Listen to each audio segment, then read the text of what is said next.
Hello everyone, welcome to my channel Sonali and October girl. Last ব্লগে যেমন তোমরা দেখেছিলে আমরা সি বিচে গেছিলাম দীঘার প্রথম দিন। তো তারপর চলো তোমাদের সাথে শেয়ার করি আমরা সন্ধেবেলা কি করলাম। সন্ধ্যা 6টা বাজে পুরো। এখন আমরা 3টের সময় এসে একটু রেস্ট নিয়েছিলাম। তারপর এখন সব রেডি হয়ে গেছি। পাবলোকে একটু দুধ আর বিস্কিট খাইয়ে দিয়েছি, মাও ওখানে রেডি। এখন যাচ্ছি আমরা জগন্নাথ ধামে। মা তো দেখেনি, আমি লাস্টবার এসে আমি পাবলো আর পাবলোর বাবা ঘুরলাম, তো এবারে মাকে নিয়ে যাচ্ছি। চলো, টোটোয় বসে পড়েছি, এখন যাচ্ছি আমরা জগন্নাথ ধামে।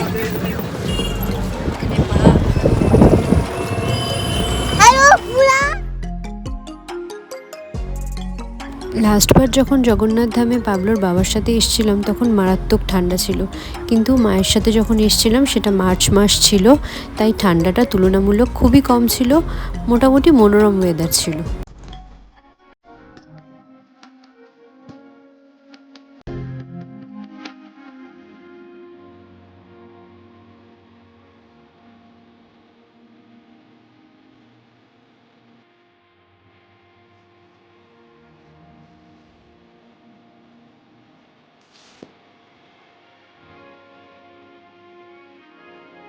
যেহেতু আমরা মার্চ মাসে গেছিলাম, তো তখন ঠান্ডাটা একটু কম ছিল বলে জগন্নাথ ধামে খালি পায়ে হাঁটতে কোনো অসুবিধা হয়নি। আসলে জগন্নাথ ধাম মন্দিরটা বেশ অনেকটা জায়গা জুড়ে, তার সাথে সাথে সেটা পুরোটাই শ্বেতপাথরের তৈরি বলে মানে খালি পায়ে হাঁটতে শীতকালে খুব অসুবিধা হয়েছিল আমাদের ফেব্রুয়ারিতে।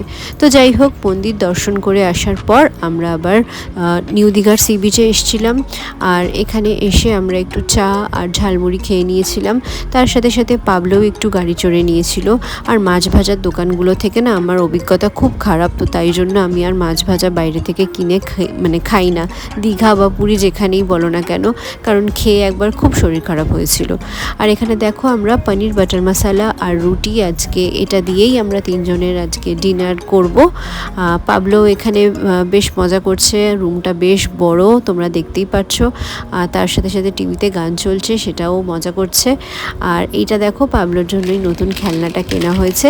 দুটো গাড়ি কি সুন্দর ট্র্যাকের মধ্যে দিয়ে গড়িয়ে গড়িয়ে চলছে।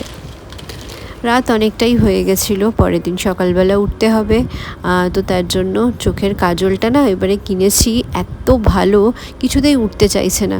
তো একটুখানি আমি পাবলোরই একটা ওয়াইপস দিয়ে একটু মুখের ক্রিমটাও তুলে নিচ্ছি। যদিও আমি একেবারেই রূপচর্চা করি না, তবে এই কাজলটা এতটাই ডার্ক যে এটা যদি আমি না তুলি, রাত্রের বেলা যদি এটা চোখে বসে যায় একদম চোখটা পুরো কালো হয়ে যাবে। এটা পরের দিন সকালবেলার ভিডিও। আমরা ব্রেকফাস্ট করতে নিচে নেমেছি, আর ব্রেকফাস্টটা ইনক্লুডিংই ছিল বুকিংয়ের সাথে। আর আমরা এখানে নিয়েছি লুচি, সবজি, ডিম সেদ্ধ, টক দই আর ফল। আর বাদিকটায় দেখো এখানে সুইমিং পুল।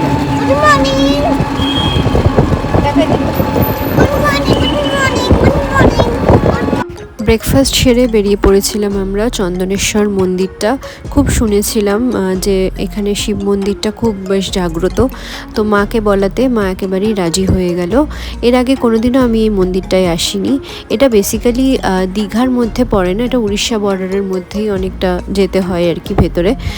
তো আমরা একদম টোটো বুক করে নিয়েছিলাম, এই টোটো দাদাই আমাদেরকে নিয়ে গেছেন, আবার নিয়েও এসছে।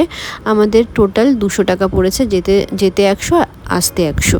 আর এই যে আমরা মন্দিরে চলে এসেছি, আর দিনটাও খুব ভালো ছিল। আর পাবলোকে দেখো একদম না ভয় পাচ্ছে না, ওখানে ও শাট করছে। আর গরুগুলোও না খাওয়া খিদের জন্য তোমাদের গায়ের কাছে এসে এরকমভাবে ধাক্কা মারবে। ভয়ের কিছু নেই, ওরা মানে খাবারের জন্যই আবদার করে আর কি। তো যাই হোক, ভালো মতো বাবাকে দর্শন করলাম। ভেতরে বেশ অনেকক্ষণ বসেছিলাম, আর ভেতরে আর ভিডিও করিনি। আর এখানে দেখো একটা ছোট্ট মতো পুকুর আছে, এখান থেকে সবাই স্নান করে অনেকে আবার দণ্ডিও কাটছে।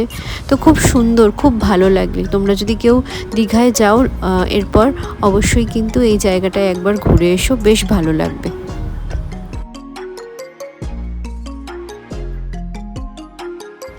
মা আর পাবলোকে বলেছিলাম একটু দাঁড়াও মন্দিরের সামনে, তোমাদের একটা ফটো তুলে দিই। হঠাৎ করে একটা গাভী এসে সাইড থেকে দাঁড়ালো, আর বেশ ভালোও লাগলো।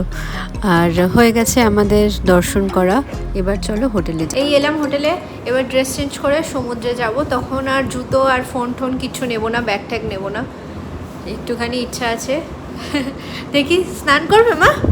না চান করবো না, পা ভেজাবো। পা ভেজাবে? তাহলে ফোন নেবো? ফোন নে। জলের বোতলটা নিতে হবে ওর জন্য। আরে তো আচ্ছা পা তাহলে ঠিক ভেজাবো আছে, না। ঠিক আছে। তাহলে ফোন আর জলের বোতলটাই নেবো, তার জন্য এই ব্যাগটা নিয়ে নেবো ব্যাস। এই তো আমার এই- ড্রেস চেঞ্জ করে আমরা তিনজনে আবার বেরিয়ে পড়লাম সমুদ্রে। এবারে অনেকক্ষণ সময় সমুদ্রে থাকবো, আর সেটা তোমরা পরের ব্লগে দেখতে পারবে। তো চলো আজকের ব্লগ এখানে শেষ করছি। এই ব্লগটা ভালো লেগে থাকলে অবশ্যই লাইক, কমেন্ট আর শেয়ার করতে ভুলবে না। আর আমার চ্যানেলটাকে সাবস্ক্রাইব করতে ভুলো না। আর অবশ্যই কমেন্ট করে জানিও কেমন লাগলো আজকের ব্লগটা। চলো টাটা।